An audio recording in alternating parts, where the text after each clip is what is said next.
साल था 1987 का। राजस्थान की राजधानी जयपुर से 80 किलोमीटर दूर सीकर के ज़िले में एक गांव पड़ता है, देवराला।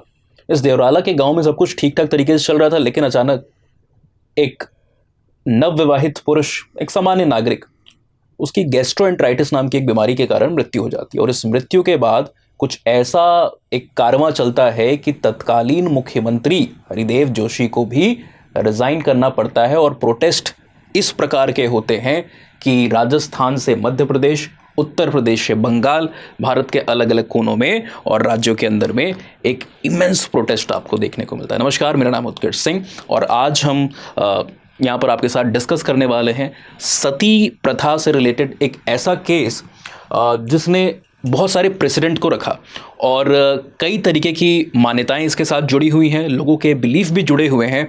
और अभी इसको डिस्कस करने का मकसद ये है कि लगभग 2 हफ्ते पहले अक्टूबर के अंत में जो कुछ आखिरी लोग इस सती प्रथा की इंसिडेंट जो 1987 में हुई थी, वहाँ पर कुछ लोग जिनके ऊपर कन्विक्शन रखा गया था, उनको आज लगभग 1 महीने पूर्व, आज से आधे महीने पूर्व एक्विटल दे दिया गया। और ये जो चीज़ों को आप सुनोगे ना, इस पूरे सिलसिले में पिक्चर्स के थ्रू हम इसको समझाएंगे और ये पूरा सिलसिला आपके सामने जब अनफोल्ड होगा तो आपको कई सारी ऐसी अनसुनी कहानियाँ देखने को मिलेंगी, जानने को मिलेंगी, जिसमें से कुछ चीज़ें आपको हो सकता है शॉक कर दें।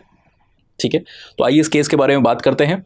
और सबसे पहले let us try to understand कि ये कहाँ की बात है, कब की बात है। जो डेट भी है ना, बड़ी रोचक है, क्योंकि ये पूरा सिलसिला 1987 में 4 सितंबर के दिन आपको देखने को मिल रहा है। गैस्ट्रोएंटराइटिस के द्वारा जो मृत्यु है, माल सिंह नाम के एक युवक थे, नई नई शादी हुई थी, 18 साल की एक युवती थी और शादी को भी 7 महीने भी नहीं हुए थे उनके। और इसके दरमियान ही यहाँ पर इनकी डेथ हो जाती है, जो बीमारी आपको बताई मैंने गैस्ट्रोएंटराइटिस की।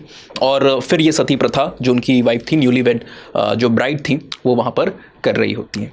ठीक है ना। और डेट थी 4 सितंबर की। क्यों ये इंपॉर्टेंट? क्योंकि 5 सितंबर को हम टीचर्स डे, शिक्षक दिवस मनाते हैं। शिक्षा की अहमियत को एक बार रिकॉल करते हैं, सर्वपल्ली राधाकृष्णन साहब को हम रिकॉल करते हैं। और वो शिक्षा जो कि हमें बताती है कि सती को किस प्रकार से अथक प्रयासों के बाद हमारे जो सोशल रिफॉर्मर्स थे, कई सारे कॉलोनियल एक्टिविस्ट, कॉलोनियल एडमिनिस्ट्रेटर्स ने मिल करके किस तरीके से 19वीं शताब्दी के शुरुआती दशकों में क्या कराया, बैन कराया। कितनी सारी कवायतें उसमें लगी, कितनी मेहनत लगी और हमने उसको बैन कराया।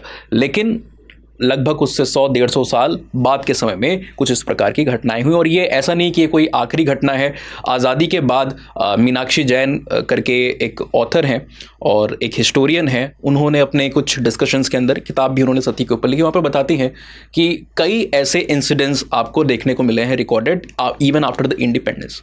ये बैन की तो बात छोड़ दीजिए, अबॉलिशन की तो बात छोड़ दीजिए, उसके आज़ादी के बाद भी हमें भारत में, आज़ाद भारत में, आज़ाद ख्यालों वाले भारत के अंदर में भी इस तरह के कई सारे केसेस आपको देखने को मिले। इनफैक्ट ये जिस सीकर जिले की हम बात कर रहे हैं, जहां पर ये लोकेशन है जिस केस की हम डिस्कशन कर रहे हैं, इसके आसपास कुछ और भी जिले के अगर आप इंक्लूड कर लेते हो, झुंझुनू से लेकर और भी कई सारे राजस्थान के जिले हैं, इन जिलों के अंदर में आज़ादी के बाद से 28 से ज़्यादा ऐसे केस सिर्फ इस एरिया से, ये आसपास के 3-4 जो जिले हैं वहाँ से आपको देखने को मिलते हैं। कई बार ऐसे केस जो होते हैं ना, वो अंडर रिपोर्टेड होते हैं और उनके ऊपर कई बार कॉग्निजेंस भी नहीं लिया जाता है। जैसे यूपी, मध्य प्रदेश वगैरह के इलाकों में अगर आप देखते हो, 2002, 2004, 2006 के समय में भी इस प्रकार का अनुमान जताया गया कि कुछ सती के केसेस हुए हैं, लेकिन कई बार गांव और एरिया और बाकी जो लोग हैं इसको रोकने की कोशिश करते हैं। क्यों? बिकॉज ये जो केस है 1987, इसके दौरान जो प्रोटेस्ट हुआ, जो आग लगी एक तरीके से आपको देखने को मिल रही है, उसने एक लॉ को वहाँ पर लाया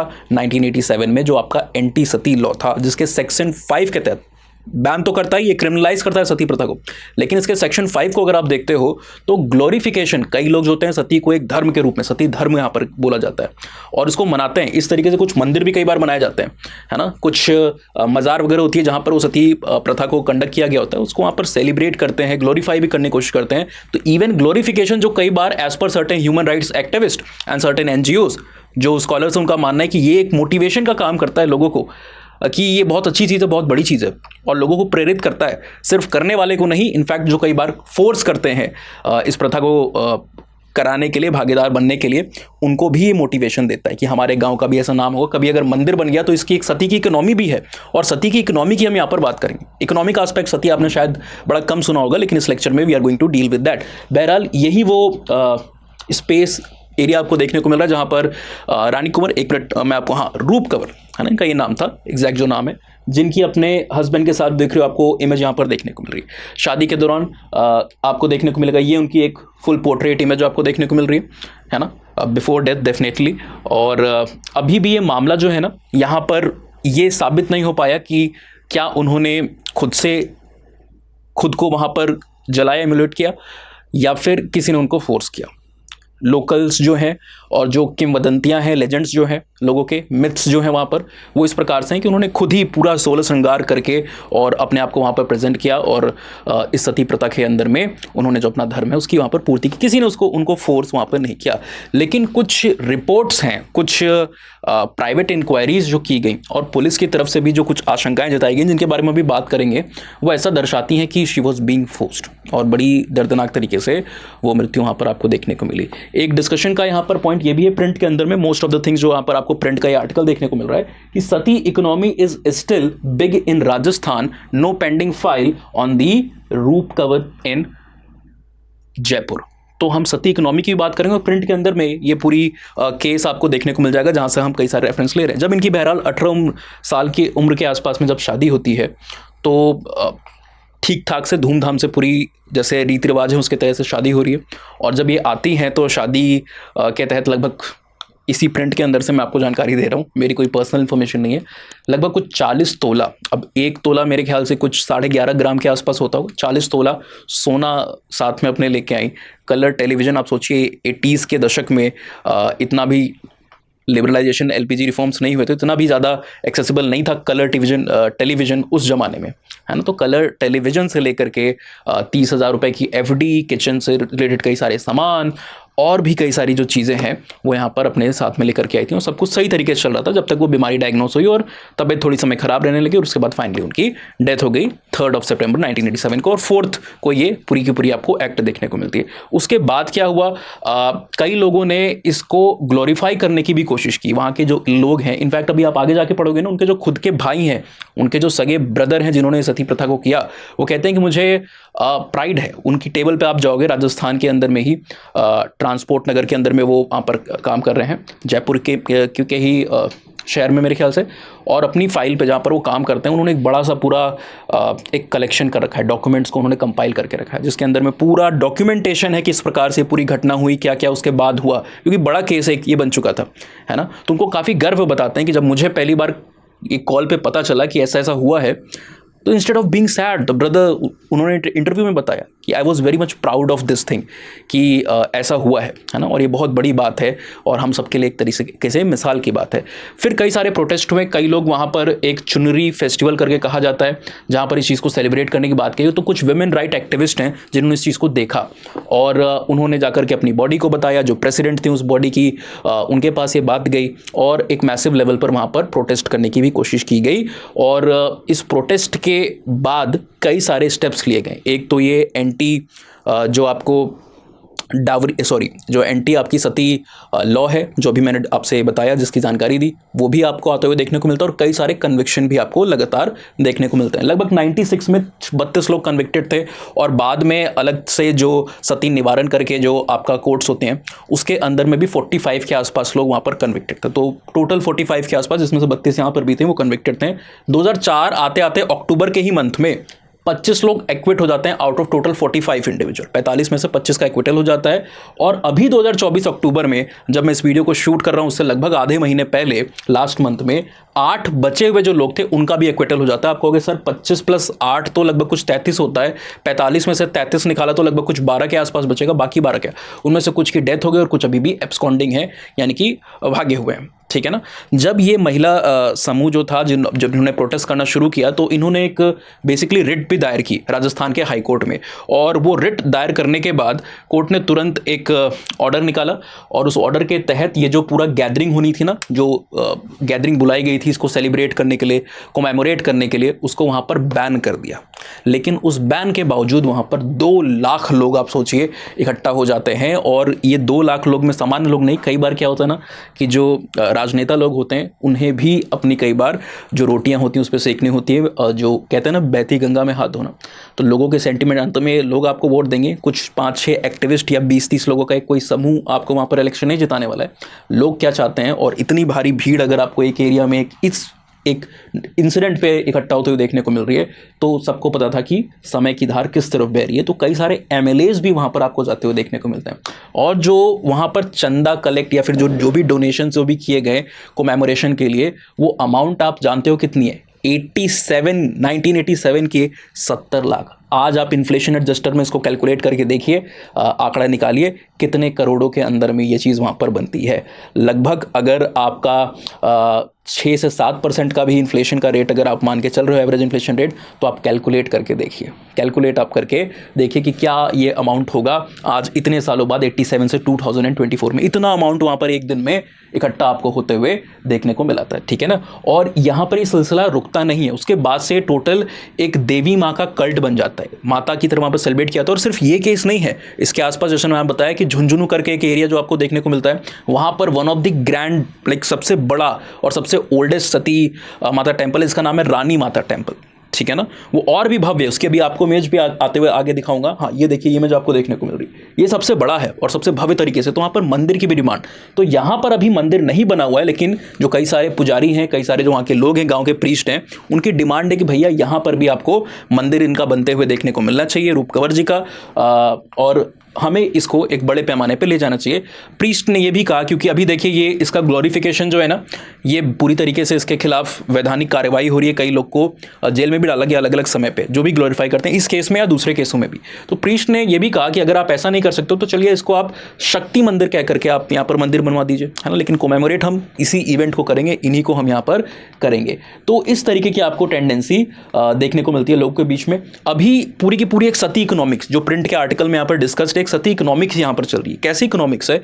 यूजुअली भद्रा का जो महीना होता है हिंदू कैलेंडर के अंदर में, उसमें पूर्णिमा के दिन, पूर्णिमा की दिन मतलब पूर्णिमा की रात इनफैक्ट एक एनिवर्सरी इस पूरे इवेंट की यहाँ पर सेलिब्रेट की जाती है। मध्य प्रदेश, उत्तर प्रदेश, गुजरात, राजस्थान और भी कई अलग अलग इलाकों से, मेजरली इन 4-5 राज्यों से भारी तादाद में, सैकड़ों हज़ारों के नंबर्स में यहाँ पर लोग इस एनिवर्सरी को सेलिब्रेट करने आते हैं, और उससे एक पूरी लोकल इकोनॉमी को बूस्ट मिलता है। इसीलिए इस पूरे एरिया में ना, जो झुंझुनू का एरिया जो मैंने आपको ये टेम्पल दिखाया, इसके 200 माइल्स के एरिया के अंदर 28 ऐसे और मंदिर, ऐसे और केसेस आपको देखने को मिल रहे हैं। तो कई बार लोग ऐसे इंसिडेंसेस जहाँ पर मंदिर नहीं बने हैं, पर इस तरीके के ग्लोरिफिकेशन या सेलिब्रेशन या कोमेमोरेशन किया जा रहा है, तो उनकी डिमांड होती है लोगों की, खासकर जो लोकल प्रीस्ट होते हैं, कि यहाँ पर हमें मंदिर बनाते हैं क्योंकि एक रेवेन्यू को जनरेट करेगा ये, तो एक रेवेन्यू का मॉडल बनेगा। तो इस तरीके कोई इकोनॉमी पूरी होती है कि एक कोई डेट को मान लिया जाता है कोमेमोरेट करने के लिए, अच्छा ये और ये डेट होगी, और वहाँ पर लोग आ रहे हैं कई प्रकार के। तो कोकोनट से लेकर के रेड चुनरीज, कई बार जब कोई सती के लिए जाता है तो वहाँ पर कुछ लेजेंड्स और फोकलोर्स होती हैं कि जाते जाते उन्होंने ये कह दिया था कि आपको कुछ ये इस तरीके के ग्लास के बैंगल्स और बाकी चीज़ें ले करके जानी है जब आप वहाँ पर आ रहे हो कोमेमोरेशन के लिए। तो ये भी वहाँ की जो लोकल कॉटेज इंडस्ट्रीज होती हैं, जो कई सारे लघु गृह उद्योग होते हैं, उनको बूस्ट करने का काम करता है। लोग चढ़ावे में कई सारी चीज़ें जो यहाँ पर लिखी हुई हैं उनको चढ़ा रहे होते हैं।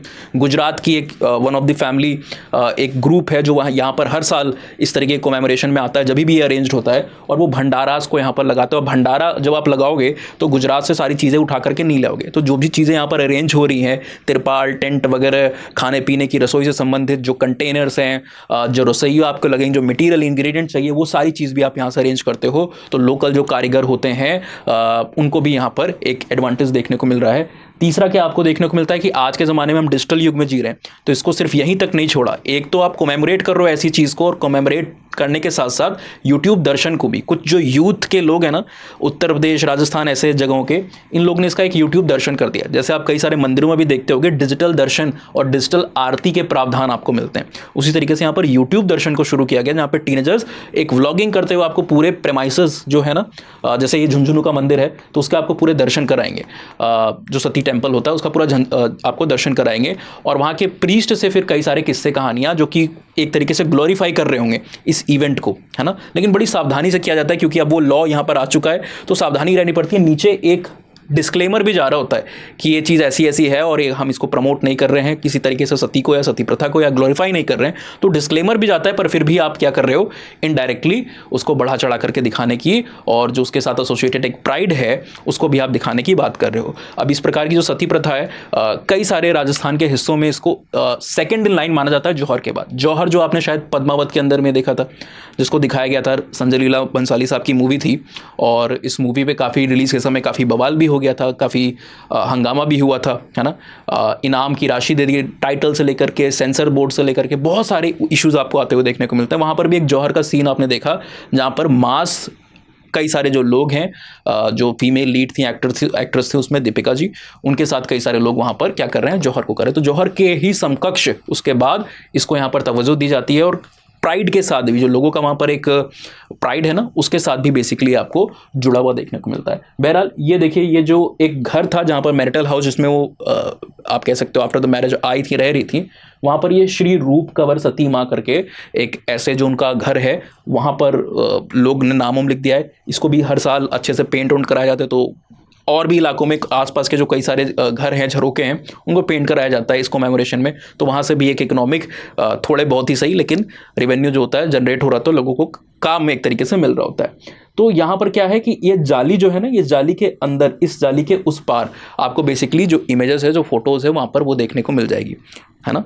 यहाँ पर जो श्री रूप कंवर जी हैं, जिनका नाम यहाँ पर लिखा है श्री रूप कंवर सती माँ, उनका आपको अंदर इमेजेस, तो लोग इसी में से झांक करके बेसिकली चीज़ों को देख रहे होते हैं। इनफैक्ट कई सारे जगहों पर इवन जो लोकल है ना, उनके पूजा स्थान के अंदर में, उनके खुद के पूजा घरों के अंदर में देवी देवताओं के जो फोटोग्राफ्स हैं उसके साथ एक डॉक्टर्ड इमेज आप समझते हो, एक एडिटेड इमेज जो यहाँ पर है इनका रूप कंवर जी का, है ना, उसको वहाँ पर लगाया गया। और उस डॉक्टर्ड इमेज में एडिट के थ्रू क्या दिखाया गया है कि पूरी तरीके से एकदम कामली आग जल रही है, वो उसमें बैठी हुई हैं, और जो उनके हस्बैंड थे, माल सिंह जिनका नाम था, उनके सर को वहाँ पर उन्होंने लैप पे वहाँ पर लिया हुआ है। इस तरीके से पूरा डिपिक्शन। ये फोटो आई थिंक आपको बहुत ज़्यादा क्लियरली नहीं दिख रहा होगा, थोड़ा ब्लर हो रहा होगा।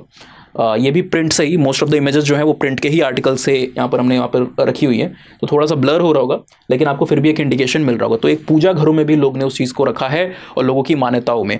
यहाँ पर झुंझुनू का टेम्पल आपको 2-4 बार मैं दिखा चुका हूँ। ऐसे कई सारे टेम्पल्स बन चुके हैं, और कई की मांग है कि जहाँ पर ये सती ऐसी कोमेमोरेटिव साइट्स है ना, इन जगहों पर आपको ऐसा करना चाहिए। जहाँ पर मंदिर बने वहाँ पर बड़े सारे दान पात्र होते हैं, वहाँ पर डोनेशन भी, आप सोचिए उसी समय 70 लाख रुपए आए थे। आज तक कई लोग जो जा रहे होते हैं, रिविजिट करते हैं, तो वहाँ पर कई डोनेशंस को दे रहे होते हैं। अच्छा, अब जो मैंने यहाँ पर एक बात कही थी शुरुआत के अंदर में कि जो कोर्ट के अंदर में पूरा मामला चला, कितने लोग एक्विट हुए, और बेसिकली ये क्लैरिटी नहीं है कि ये जो सती प्रथा या सती एक्ट हुआ, वहाँ पर रूप कुंवर जी ने उसको खुद से ही उसके लिए गए, या फिर वहाँ पर किसी प्रकार का फोर्स किया गया। अब जो अदालतों की जो फाइल्स है, जो वकील है दोनों पक्ष के, जो डॉक्यूमेंट्स आर्काइव्स मौजूद हैं, वो बताते हैं कि इस चीज़ का कभी निर्णय नहीं हो पाया, और माना यही गया बेसिकली कि खुद उन्होंने इस तरीके की प्रैक्टिस के अंदर में पार्टिसिपेट किया। कोई चश्मदीद भी नहीं थे, तो कोई ऐसा इस प्रकार का गवाह बनने के लिए भी कोर्ट के सामने बेशक नहीं आया। लेकिन कुछ इंडिपेंडेंट फैक्ट फाइंडिंग जो एजेंसीज हैं या फिर जो रिपोर्ट्स वहाँ पर की गई, वो एक अलग टोटल पिक्चर, ये प्रिंट का ही आर्टिकल का हमने यहाँ पर एक स्क्रीनशॉट डाला हुआ है, वो आपको दर्शाते हुए देखने को मिलेगा। एक रिपोर्ट फॉर एग्जाम्पल आई थी जिसका नाम था ट्रायल बाय फायर रिपोर्ट। ये 3 मेंबर की टीम थी। इन्होंने कई सारे लोगों के टेस्टिमोनियल जो है ना, उसको वहाँ पर रिकॉर्ड किया, जो बताते हैं कि जो रूप कुंवर जी थी, इनको यहाँ पर फोर्स किया गया था इस सती के लिए आने के लिए। उन्होंने भागने की कोशिश की, छिपने की, एक बाण के पीछे छुपने की भी कोशिश की, बट उनको घसीट करके she was drag and push to the fire, जो पैर है जहाँ पर वो अग्नि थी, वहाँ पर उनको लाया गया। और कई सारे जो लोग थे, उन्होंने स्वॉर्ड्स और बाकी कई सारी भारी भरकम चीज़ों का सहारा लेकर के उन्हें वहाँ से हटने या भागने नहीं दिया। इवन जो अर्ली पुलिस इन्वेस्टिगेशन थी, उसने ये भी आशंका जताई थी, राजस्थान के अंदर ही पुलिस ने ये भी आशंका जताई थी कि जो माल सिंह के डॉक्टर थे ना, उन्होंने शायद ड्रग किसी प्रकार से किया हुआ था, ताकि बहुत ज़्यादा फ्यूरियस ना हो। जाहिर सी बात है, आप सोचिए, आप एक मैगी बना रहे होते हो, और कई बार या कोई भी चीज़ बनाते हो, आपका हाथ अगर टच हो जाता है तो आपको क्या हाल होता है। तो एक जलती हुई फ्लेम के अंदर में बैठना, कोई नॉर्मल इंसान ऐसे मतलब बहुत दूर की बात है इसको इमेजिन करना भी। तो लोगों का मानना है कि शी वॉज बीइंग ड्रग्ड, है ना। इस तरीके से उनको ले गया गया, ये अर्ली पुलिस इंडिकेशन की रिपोर्ट के अंदर में मानना था। बहरहाल ये सारी चीज़ें हो जाती हैं और बाद में अलग अलग राज्यों से, अलग अलग जगहों से कई ऑर्गेनाइजेशंस के यहाँ पर आप देख रहे हो 300 से भी ज़्यादा जो वेमेन है ना, फिर ये एक इशू बन गया। ये जो कई सारी जो वेमेन थी, प्रोटेस्टर्स थी, जो वेमेन राइट्स के लिए, फेमिनिस्ट सेफगार्ड राइट्स के लिए वहाँ पर बात कर रही थी, उनके बीच में और एक जो राजपूत फेथ है उस रीजन के अंदर में, उसके बीच ये पूरी एकदम टसल बन गई। और कई प्रोटेस्ट के दौरान इनके प्रति भी नारे लगाए गए, है ना। उनको अजीब अजीब बातें कही गई जो यहाँ पर हम बोल नहीं सकते हैं। लोकल स्लैंग्स में कई सारी चीज़ें उनके लिए बोली गई कि ये तो मॉडर्न वेमेंस हैं, ये तो घर वैसे भी नहीं चलाती हैं, एसी के कमरों में बैठ के इस तरीके के लोग हैं, वेस्टर्नाइज लोग हैं, इन्हें कोई हक नहीं। तो बहुत सारी चीज़ों कही गई, कुछ ऐसी चीज़ें भी जो कि यहाँ पर चैनल पे आप सबके सामने हम लोग वहाँ पर नहीं बोल सकते हैं लोकल टर्म में। तो पीसीएल से लेकर के कई सारी और जो ऑर्गेनाइजेशंस की वुमेन थी, बंगाल से लेकर के यूपी, दूसरे अलग अलग 300 से भी ज़्यादा लोग वहाँ पर इन्वॉल्व हुए इस गैदरिंग के अंदर में, और यहाँ पर बेसिकली आपको प्रोटेस्ट देखने को मिला, ठीक है ना। यहाँ पर आप देख रहे हो, they sought meeting with the chief minister साहब के साथ भी मीटिंग की और बाकी मिनिस्टर्स के भी समय मांगा पर मिला नहीं। तो सेक्रेटरी जो थे उनको एक मेमोरेंडम अपनी तरफ से वहाँ पर उन्होंने पकड़ाया। तो ये पूरा इशू इस तरीके से लंबे समय तक चलता है। अभी हाल फिलहाल के दिनों में एक ग्रुप यहाँ पर बनता है, सती धर्म रक्षा समिति। अभी हाल में उसको फिर सती वहाँ से नाम हटा दिया गया, सिर्फ धर्म रक्षा समिति नाम रह गया है।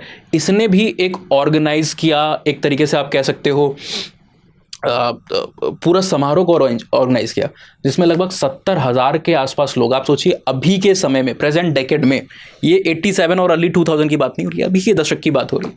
70,000 से भी ज़्यादा लोग वहाँ पर पार्टिसिपेट करने आए और इस तरीके के जो बिलीफ है, जो फेथ है लोगों की, वो अभी भी इसके साथ जुड़ी हुई आपको देखने को मिल रही है, ठीक है ना। तो आई होप ये जो स्टडी है इससे आपको एक अंदाज़ा मिला होगा। और ये केस जिसके बारे में थोड़ी सी कम चर्चा होती है, एक लैंडमार्क केस आपको देखने को मिलता है सती प्रथा के अराउंड। जो सती प्रथा बहुत सालों पहले अंग्रेजों के ज़माने में बैन हो गई थी, राजा राम मोहन से लेकर बाकी कई सारे लोगों का आप कंट्रीब्यूशन पढ़ते हो, उसके खिलाफ एक उसका क्रिमिनलाइजेशन आपको 87 में होते हुए देखने को मिल रहा है। उसके ग्लोरिफिकेशन के ऊपर सेक्शन 5 को इम्पोज किया गया था। तो बहुत सारी चीज़ें आपको देखने को यहाँ पर मिली। लैंडमार्क केस था क्योंकि जब ये 2 लाख लोग खड़े हुए ना, यहाँ पर एक दिक्कत ये हो गई थी कि सेक्शन 144 को एडमिनिस्ट्रेशन ने इंपोज नहीं किया। तो एक नेग्लिजेंस है कि भैया कि राज्य सरकार है, आपकी जिम्मेदारी है, और किसी भी प्रकार का ऐसा कोई इतने बड़े पैमाने पे समारोह हो रहा है तो आप नहीं कर रहे हो, तो क्या वहाँ की जो गवर्नमेंट है उन्होंने भी आग बंद कर रखी है? इस तरीके के सवाल उठे थे, है ना। अदालतों ने भी कई सारे सवाल उठाए, लेकिन over the years, over the 3 decades that have elapsed, ये जो मामला है ये सरकारी फाइलों और दस्तावेजों के अंदर में ही बंद करके रह गया। तो आज हमने कोशिश की इस वीडियो के माध्यम से जो क्लासिकल स्टडी है उसको बताने की। अब सती प्रथा के ऊपर भी आप चाहोगे, आपको इंटरेस्ट हो तो इसके ओरिजिन के ऊपर हम ज़रूर कोई ना कोई वीडियो बनाएंगे। रोमिला थापर से लेके कोनल्स से लेके बहुत सारे स्कॉलर्स ने इसके ऊपर, रिसेंट ईयर में मीनाक्षी जैन करके एक हिस्टोरियन है, उन्होंने भी बात कही हुई है कि जो कुछ टर्मिनोलॉजी के अंदर में कंफ्यूजन है ना, ग्रह करके एक टर्म होता है, आई एम नॉट श्योर, और अग्नेह टर्म जो है, इसके बीच में कंफ्यूजन के वजह से एक मिस इंटरप्रिटेशन किया गया। कई सारे जो ग्रीक उसे लेकर के बाकी जगहों के जो एंशिएंट इंडिया में ट्रैवलर्स हैं, चाहे आप इंडिका की बात करो फॉर एग्जांपल, तो उसके अंदर में भी आपको ऐसा कोई अकरेंस नहीं देखने को मिलता है। हमारे जो धर्मशास्त्र और धर्मसूत्रास हैं उनके में भी कोई ऐसा कंपल्जन नहीं देखने को मिलता है। सती के इंसिडेंसेस आपको देखने को मिलता है। फॉर एग्जांपल महाराज पांडु की 2 वाइफ्स थी, एक माता कुंती और एक माता माद्री थी। उनमें से माद्री जी जो थी उन्होंने किया, but that was basically a guilt, है ना। तो गिल्ट के थ्रू आपको देखने को मिला। और भी फॉर एग्जांपल कृष्ण जी के जो वाइफ्स थी कई सारी, उनमें से भी आपको देखने को मिला।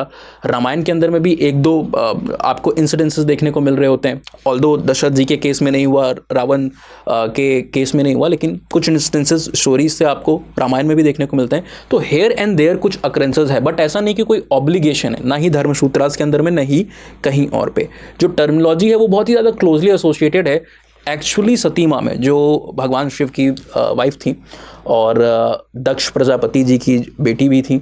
और आपने देखा होगा, पढ़ा होगा, स्टोरीज़ में सुना होगा कि किस तरीके से उन्होंने जब शिव जी की एक तरीके से इंसल्ट करने की कोशिश की गई सभा में, तो उसको बर्दाश्त नहीं कर पाए, गुस्से में उन्होंने वहाँ पर आत्मदाह किया, है ना। और वहाँ पर जो फिर बाद में आप देखते हो स्टोरीज़ में, कई बार आपने सुना भी होगा कि किस तरीके से शिव जी एक लंबे समय तक उस चीज़ से काफ़ी व्यथित थे, और विष्णु जी ने फिर चक्र का इस्तेमाल करके फिर जो बॉडी थी, जो देह था, उसको खंडित किया और वही कई सारे शक्तिपीठ आपको आते हुए देखने को। तो इससे कई सारी स्टोरीज़ हैं, उन स्टोरीज़ के जो अलग अलग वर्जन होते हैं वो भी आपने यहाँ पर देखे होंगे। तो सती प्रथा से रिलेटेड आर्कियोलॉजी में भी आप कई सारे इंसिडेंसेस को पढ़ते हो। कुछ लोगों का, स्कॉलर्स का मानना है कि जो एंडो नोवो कल्चर है और जो अर्ली वैदिक पीरियड है उसके अंदर में इसका अक्रेंस आपको देखने को मिलता है।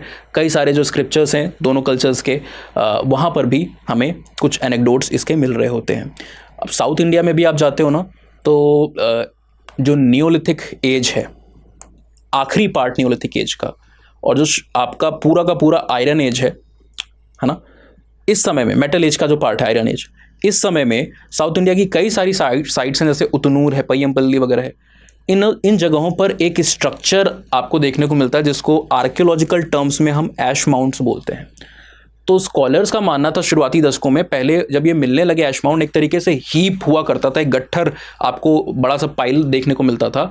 तो लोगों का कन्फ्यूजन था कि ये है क्या।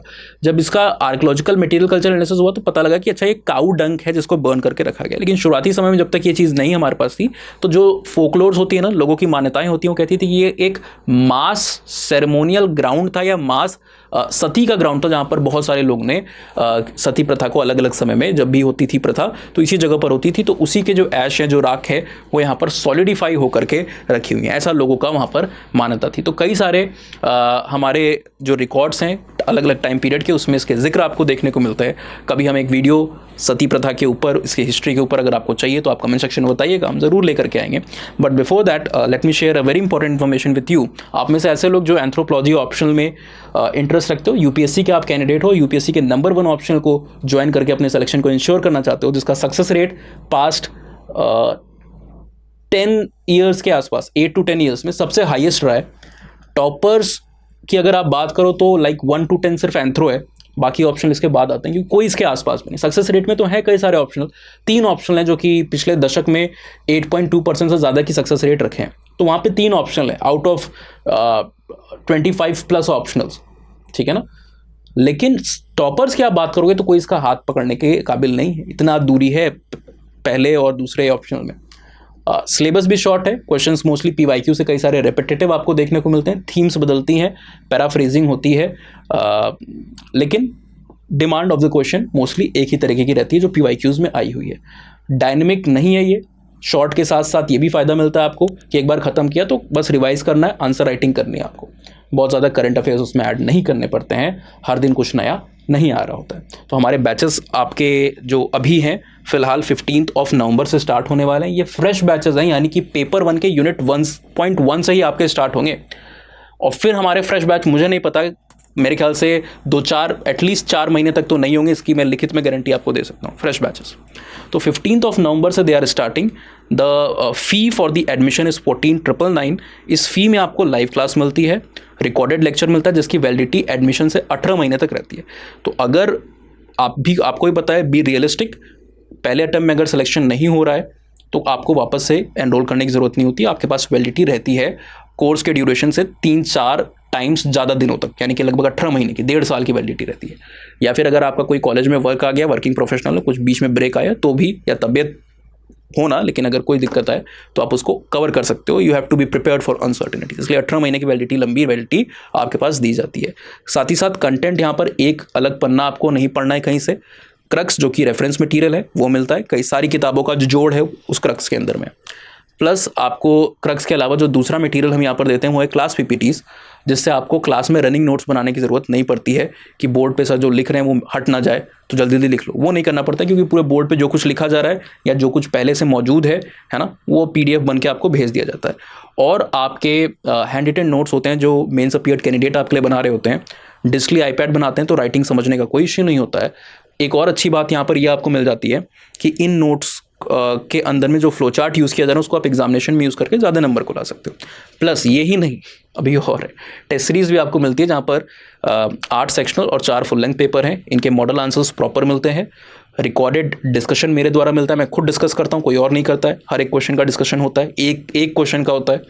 और साथ ही साथ जो उसके आप कह सकते हो कि इवैल्यूएशन है वो भी आपका प्रॉपरली पॉइंट बाय पॉइंट होता है कि क्या गलती कर रहे हो, कैसे सुधारोगे, वो सारे इनसाइट्स आपको दिए जाते हैं।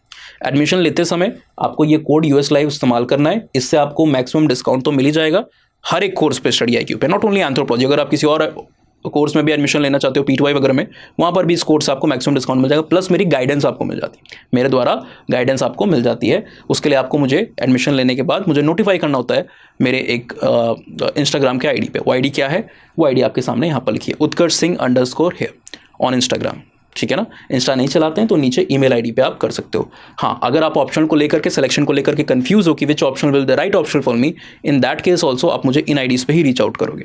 मुझे इन IDs पे रीच आउट करके आप अपने कन्फ्यूजन को सॉल्व करा सकते हो। इंस्टा पे मुझे मैसेज भेज देगा, वॉइस नोट में आपको मैं बता दूंगा कि एंथ्रो ठीक है या कोई और ऑप्शन आपके लिए ठीक होगा।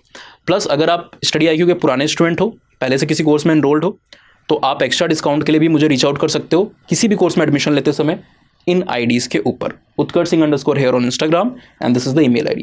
पास्ट 10 ईयर्स के प्रीवियस ईयर क्वेश्चंस को एक्सेस करने के लिए, फ्री नोट्स को एक्सेस करने के लिए टेलीग्राम पे आप ज्वाइन कर सकते हो।